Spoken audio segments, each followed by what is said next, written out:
শুরুটা গল্পের মতোই সুন্দর ছিল। কলেজের সবচাইতে হ্যান্ডসাম আর স্মার্ট ছেলেটা আমার সামনে এসে বলল, আই লাভ ইউ।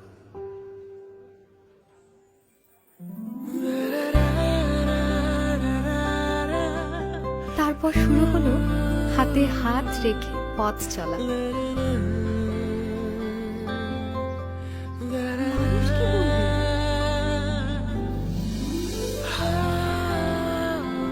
এক সময় আমার পরিবার জানলো, মেনে নিল।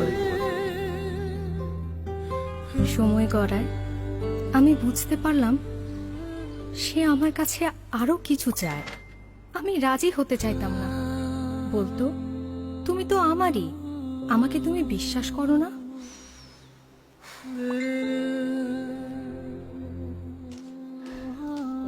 খুব বিশ্বাস করতাম ওকে, হয়তো নিজের চাইতেও বেশি।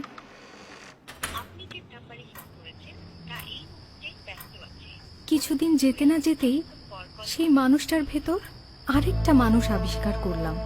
প্রায়ই ওর ফোন থাকতো এঙ্গেজড। মাঝরাতে ফেসবুকের চ্যাট বক্সে জ্বলত সবুজ বাতি। ধীরে ধীরে জানতে পারি ওর জীবনে শুধু আমি একা নই, আরো অনেকেই আছে। বিশ্বাসের দুর্গে আঘাত লাগলো। চেনা মানুষের অচেনা ভয়ঙ্কর জগৎটা হঠাৎ করে প্রকাশ হয়ে গেল। আর পারলাম না। সম্পর্ক ভাঙল। সিদ্ধান্ত নিলাম নতুন করে শুরু করব।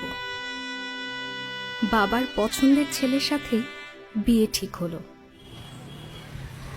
একদিন সকালে খেয়াল করলাম সবাই আমার দিকে কেমন করে যেন তাকায়। চায়ের দোকানে পাড়ার রকে কেমন যেন ফিসফাস। এলাকার সবচাইতে শান্ত মেয়েটা, যাকে এলাকাবাসী চিনতই না, সে রাতারাতি সেলিব্রিটি হয়ে গেল। তুই কি এগুলো দেখছিস?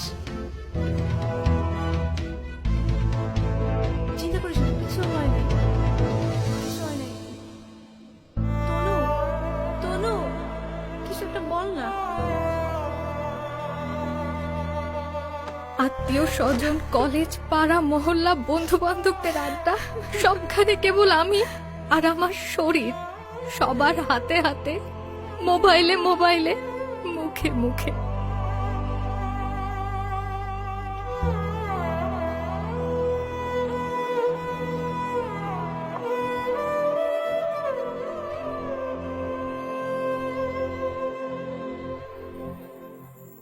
কি ভেবেছিলেন আমি অপমানে আত্মহত্যা করব বা হারিয়ে যাব?